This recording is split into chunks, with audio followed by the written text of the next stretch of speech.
नमस्कार दोस्तों। आज का टॉपिक आपके लिए बहुत इम्पोर्टेंट है। देखिए, हम एनटीए वीजीसी नेट की तैयारी करते हैं, नेट क्लियर करते हैं, जेआरएफ क्लियर करते हैं, पीएचडी करते हैं।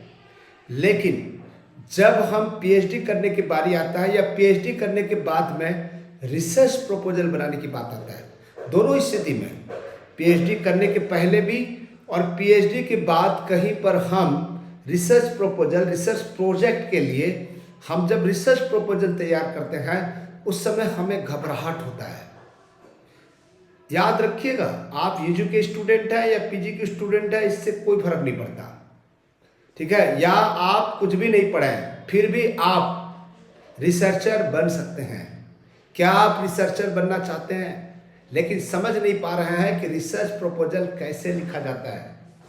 तो आज हम एक ऐसी बेहतरीन ट्रिक बताएंगे, आसान तरीका बताऊंगा कि एक जादुई शब्द है, ठीक है, टिपोलीमर, TIPOLIMER, जिससे आप अपना रिसर्च प्रपोजल आसानी से बना पाएंगे।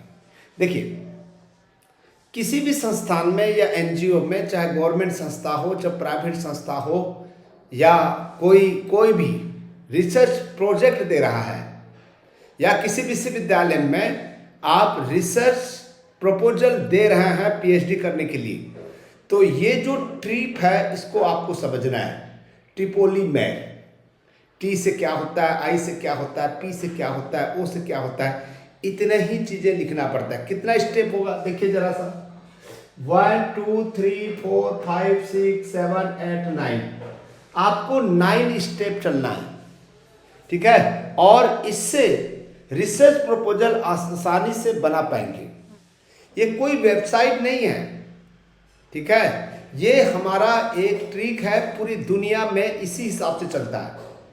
शायद इसके बारे में आपको नहीं पता होगा, हो सकता है नेट में ही क्वेश्चन पूछ दे, टिपोलीमर क्या है, रिसर्च प्रपोजल बनाने में इनकी क्या योगदान है। चलिए आगे बात करते हैं, ताकि आपको अभी बता देंगे तो आपको पूरा का पूरा चीजें जो है समझ में आ जाएगा। अब सबसे पहला जो है टी और आई से ले लेते हैं, ठीक है। टी और आई, टी से टाइटल, ठीक है, यानी कि शीर्षक बनाना पड़ता है कि आप किस विषय पर रिसर्च प्रपोजल बना रहे हैं। ये बहुत इंपॉर्टेंट है। सबसे पहले रिसर्च का आकर्षक और सटीक शीर्षक होना चाहिए। ये बहुत बड़ा नहीं होना चाहिए, एक पैराग्राफ की तरह नहीं होना चाहिए, और बहुत ही शॉर्ट नहीं होना चाहिए।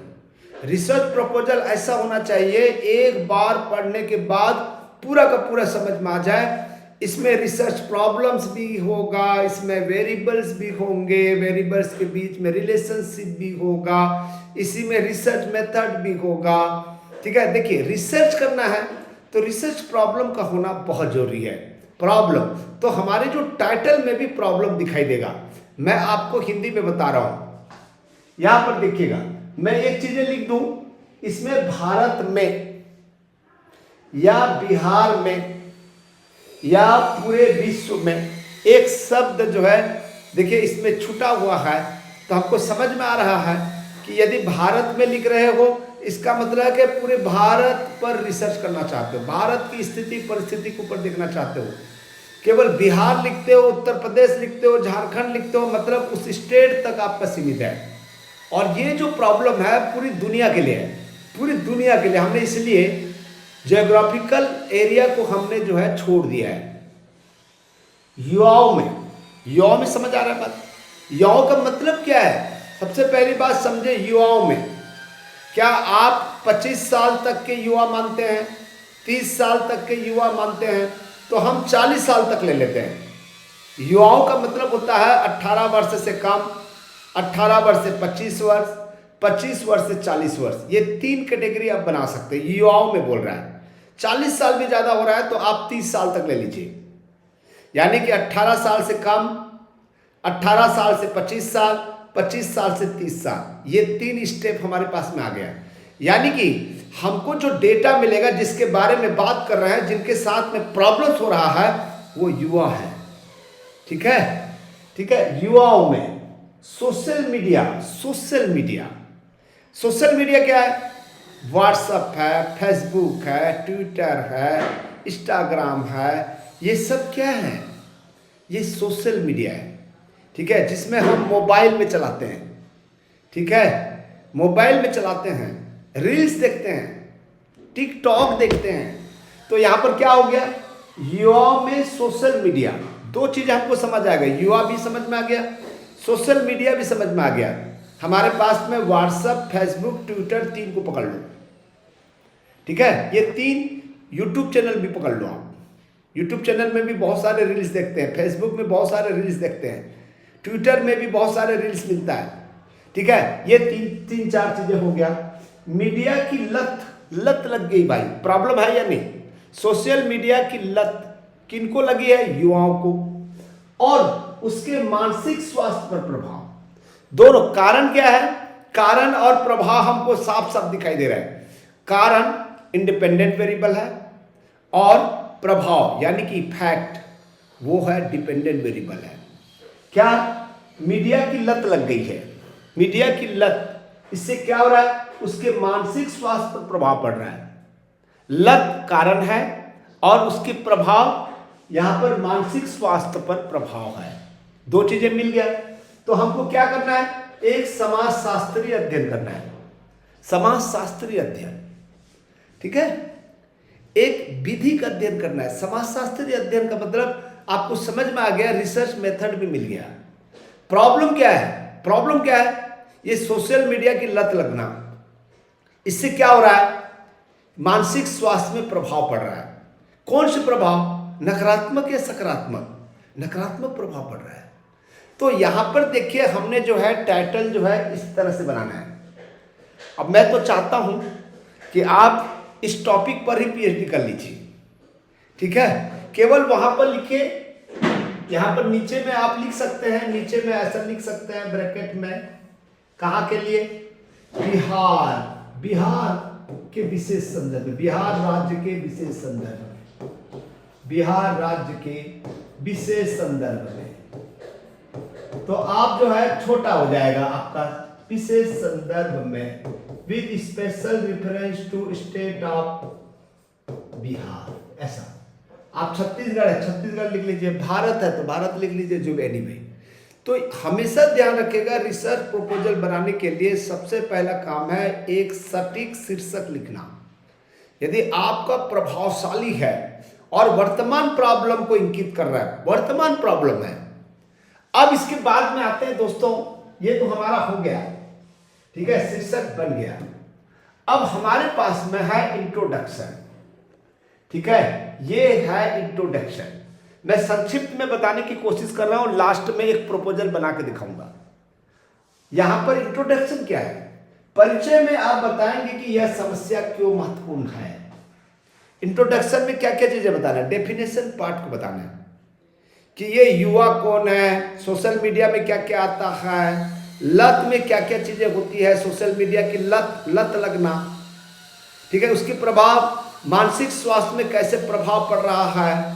तो यहां पर इसी चीज को, भारत में 60% से अधिक युवा रोज 6 से 8 घंटे सोशल मीडिया पर बिताते हैं, इससे नींद की कमी आती है। देखिएगा यहां पर अब प्रॉब्लम हमको जो है धीरे धीरे जो सोशल मीडिया की जो लत है, लत को आपको बताना है। तो इसमें नींद की कमी आती है, तनाव होता है, अकेलापन बढ़ जाता है। ये 3 चीजें हमने उठा लिया, हो सकता है कि और भी होगा। इस विषय पर रिसर्च जरूरी है ताकि सही समाधान निकाला जा सके, सही समाधान भी निकाला जा सके। ये हमारा इंट्रोडक्शन हो गया, ठीक है, क्लियर हो गया। अब इसके बाद में प्रॉब्लम आ जाइए, प्रॉब्लम ऑफ स्टेटमेंट, समस्या विवरण। समस्या विवरण में क्या करना है? यहां आपको बताना होगा कि असली समस्या क्या है, ठीक है। ये देखो आई भी हो गया, पी भी हो गया, ठीक है, TIP। उदाहरण, युवाओं में सोशल मीडिया की अत्यधिक लत। यहां पर देखिएगा समस्या क्या है? अत्यधिक लत मानसिक स्वास्थ्य पर नकारात्मक प्रभाव डाल रही है। नकारात्मक प्रभाव भी बताया, लेकिन इस पर अभी तक स्थानीय स्तर पर पर्याप्त शोध उपलब्ध नहीं है। यही रिसर्च का आधार बनेगा। रिसर्च का आधार जो है यही बनेगा आपका, यानी कि प्रॉब्लम, स्टेटमेंट ऑफ प्रॉब्लम। ठीक है, ये भी हो गया हमारे पास में। अब आते हैं ओ को आते हैं दोस्तों। ठीक है, जो हमने 7 ट्रिक बताया है, ऑब्जेक्टिव्स को बताना है। ठीक है, यह जानना कि युवा में सोशल मीडिया पर कितना समय खर्च हो रहा है, इसका मानसिक स्वास्थ्य पर क्या प्रभाव पड़ रहा है। तो अपने को ऑब्जेक्टिव लिखाना है। ऑब्जेक्टिव्स में क्या आता है? ऑब्जेक्टिव्स में अध्ययन करना, परीक्षण करना, रिव्यू करना, ये सब जो है क्या आता है, ये ऑब्जेक्टिव्स आते हैं। अध्ययन करना, अध्ययन कर रहे हैं आप, यानी कि सेकेंडरी डेटा ले आइए, अध्ययन कर रहे हैं आप। एग्जामाइन कर रहे हैं, परीक्षण कर रहे हैं। तो परीक्षण कर रहे हैं इसका मतलब है कि कोई टेस्ट हो रहा है। ठीक है, कोई समाधान निकालना चाहते हैं, find out the problem, find out करना चाहते हैं।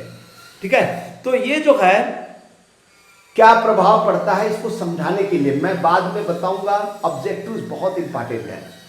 फिर इसके बाद में एंड लिटरेचर रिव्यू करना है, साहित्य समीक्षा करना है। ठीक है, आपको पहले से किए गए रिसर्च का अध्ययन करना होता है।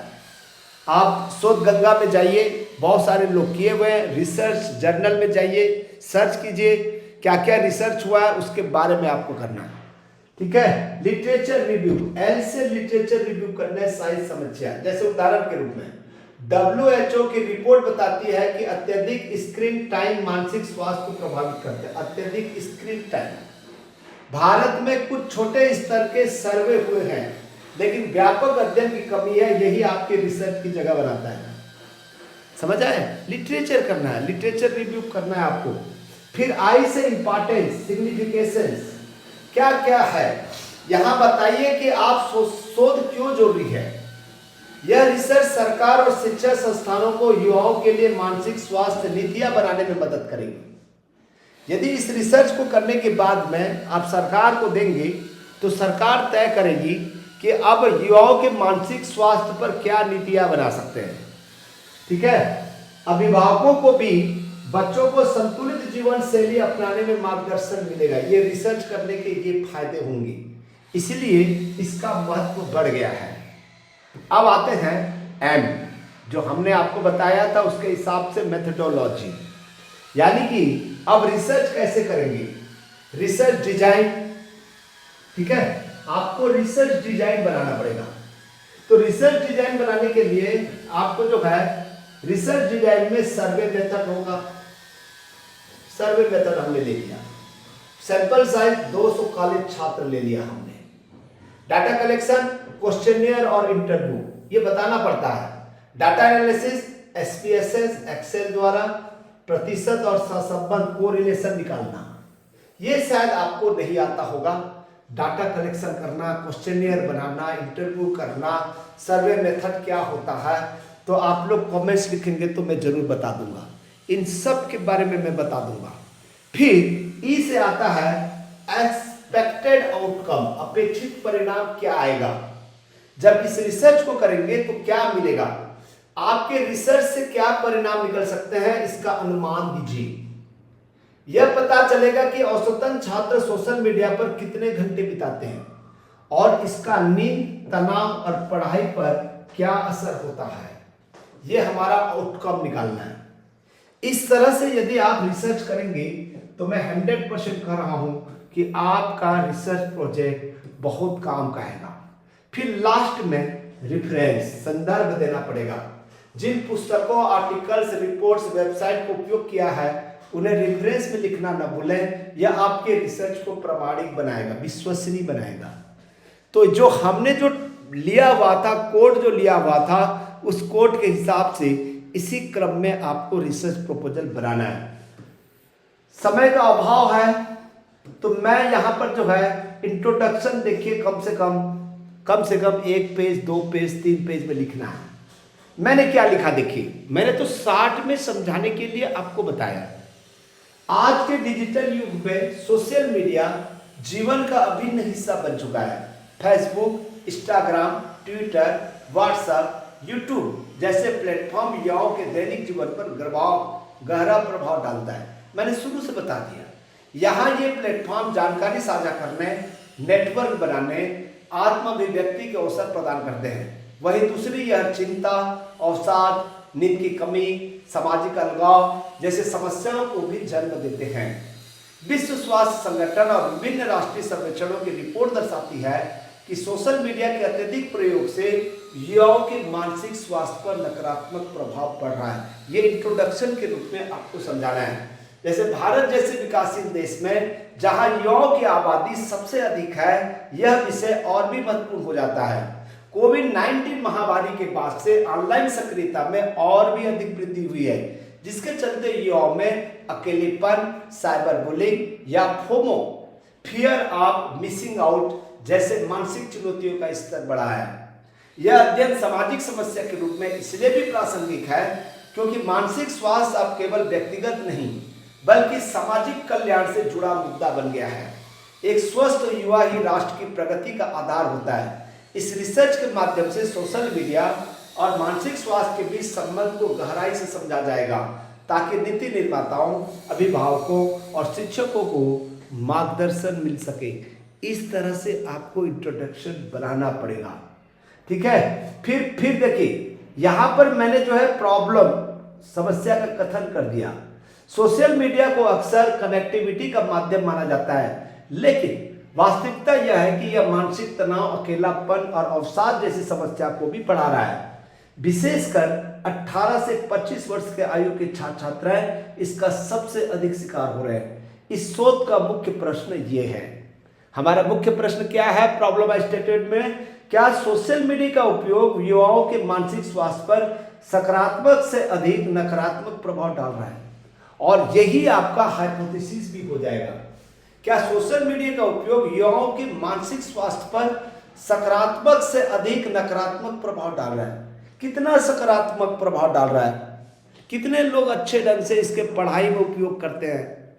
ठीक है, पढ़ाई में उपयोग कर रहा है। जैसे हम सोशल मीडिया का पढ़ाई में उपयोग कितना कर रहे हैं, बिजनेस में कितना उपयोग कर रहे हैं, ठीक है। फिर यहाँ पर जो है मैंने जो है ऑब्जेक्टिव बना दिया, युवा में सोशल मीडिया के उपयोग की आदतों का विश्लेषण करना। अब देखो, मैंने वहां समझाने के लिए लेकिन यहाँ पर बना दिया, सोशल मीडिया और मानसिक स्वास्थ्य जैसे तनाव, अवसाद, आत्मसम्मान के बीच संबंध को समझना, यह पहचानना कि किन परिस्थितियों में सोशल मीडिया सकारात्मक भूमिका निभाता है। मानसिक स्वास्थ्य सुधार हेतु सोशल मीडिया उपयोग के लिए सुझाव प्रस्तुत करना। इस तरह से आपको एक एक चीजें बनाना पड़ेगा। अब लिटरेचर रिव्यू कैसे बनाते हैं? स्मिथ 2021 के अध्ययन में पाया गया कि सोशल मीडिया का अति प्रयोग नींद और एकाग्रता को प्रभावित करता है। चौधरी 2022 ने भारतीय संदर्भ में युवाओं पर फेसबुक और इंस्टाग्राम के प्रभाव का अध्ययन किया और नकारात्मक प्रभाव को अधिक पाया।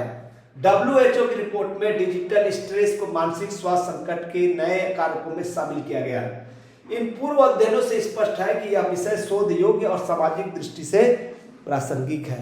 ऐसा ही आपको बताना है। फिर इसके बाद में इसका इंपॉर्टेंस बताना है। यह युवाओं के मानसिक स्वास्थ्य से जुड़ा हुआ है। शिक्षा संस्थानों, माता पिता, नेता निर्माताओं के लिए दिशा निर्देश प्रदान कर सकता है। यह डिजिटल वेलबींग को बढ़ावा देगा। फिर इसके बाद में जैसे हमने कहा था उसी हिसाब से मेथोडोलॉजी बना देना है। फिर इसके बाद में एक्सपेक्टेड आउटकम बना देना है और उसके बाद में रेफरेंस लिख देना है। फिर आपका काम हो जाएगा खत्म, डन हो जाएगा, डन।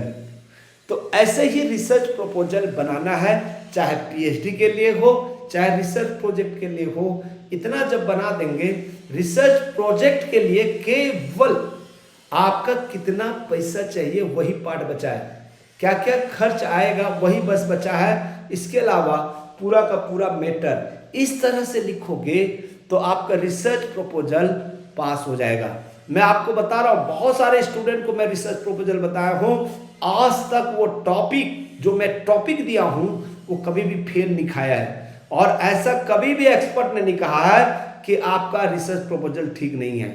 लोग पसंद करते हैं। तो इसलिए दोस्तों, एक अनुभवी टीचर के साथ में, एक अनुभवी प्रोफेसर के साथ में आप मार्गदर्शन प्राप्त करेंगे तो आपका उज्जवल भविष्य रहेगा। तो इसलिए मैं विदाई लेता हूं, ठीक है। मैं आपको केवल यही निवेदन करूंगा आपको पसंद आया तो लाइक कर दीजिए, सब्सक्राइब कर दीजिए, कमेंट्स लिख दीजिए।